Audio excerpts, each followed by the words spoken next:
Shalom Bapak Ibu Saudara yang dikasihi oleh Tuhan. Hari ini kita akan kembali merenungkan kebenaran firman Tuhan. Mari kita berdoa.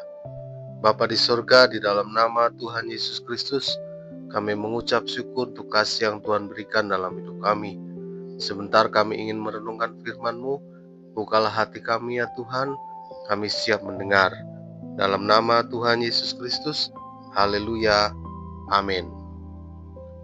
Firman Tuhan hari ini berjudul Mengikuti Jejak Ayub bagian 2. 2 Petrus 3 ayat 11 mengatakan, jadi jika segala sesuatu ini akan hancur secara demikian, betapa suci dan salehnya kamu harus hidup.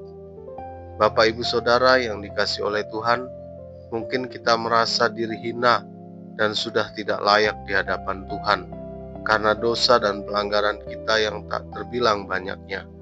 Mungkinkah Tuhan mau menerimaku lagi? Mana mungkin aku bisa hidup saleh seperti Ayub? Tidak ada kata terlambat. Daud dan Petrus yang memiliki sejarah kelam sanggup dipulihkan Tuhan dan dipakai hidupnya sebagai alat kemuliaannya. Kita pun memiliki kesempatan yang sama. Firman-Nya, sekalipun dosamu merah seperti kirmisi, akan menjadi putih seperti salju. Sekalipun berwarna merah seperti kain kesumba, akan menjadi putih seperti bulu domba. Kunci hidup saleh adalah takut akan Tuhan. Akhir kata dari segala sesuatu yang didengar ialah takutlah akan Allah dan berpeganglah pada perintah-perintahnya, karena ini adalah kewajiban setiap orang. Takut akan Tuhan berarti kita sadar bahwa Tuhan selalu mengikuti dan melihat apa yang kita perbuat. Sehingga sekalipun ada kesempatan untuk berbuat dosa, kita tidak melakukannya. Takut akan Tuhan berarti juga tidak berjalan menurut nasihat orang fasik, yang tidak berdiri di jalan orang berdosa, dan yang tidak duduk dalam kumpulan pencemooh. Mengapa harus menjauhi kejahatan? Karena kita tidak kebal dari dosa dan masih hidup dalam tubuh daging. Kita tahu daging cenderung melakukan segala hal yang bertentangan dengan firman. Kalau kita berkomitmen hidup saleh, sebelum jatuh dalam dosa, kita harus lari menjauh dari dosa, seperti Yusuf, lari dari godaan istri Potifar. Lalu perempuan itu memegang baju Yusuf sambil berkata, marilah tidur dengan aku. Tetapi Yusuf meninggalkan bajunya di tangan perempuan itu dan lari keluar.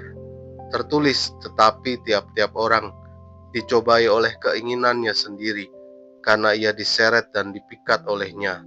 Dan apabila keinginan itu telah dibuahi, ia melahirkan dosa. Dan apabila dosa itu sudah matang, ia melahirkan maut.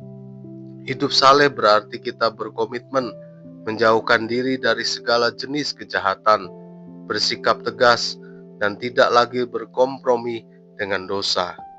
Amin. Terima kasih untuk kebenaran firman-Mu hari ini. Kami belajar untuk seperti Ayub yang hidup saleh dan mengikut Tuhan sepenuh hati. Berkatilah biar hati kami, jalan hidup kami demikian adanya.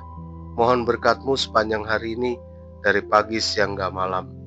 Berkati saudara-saudara seiman kami yang sakit Tuhan sembuhkan, yang lemah Tuhan kuatkan, yang miskin Tuhan cukupkan, yang terikat Tuhan lepaskan.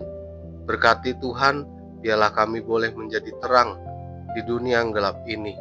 Biarlah kami boleh menjadi garam, menjadi rasa yang baik buat orang-orang di sekeliling kami.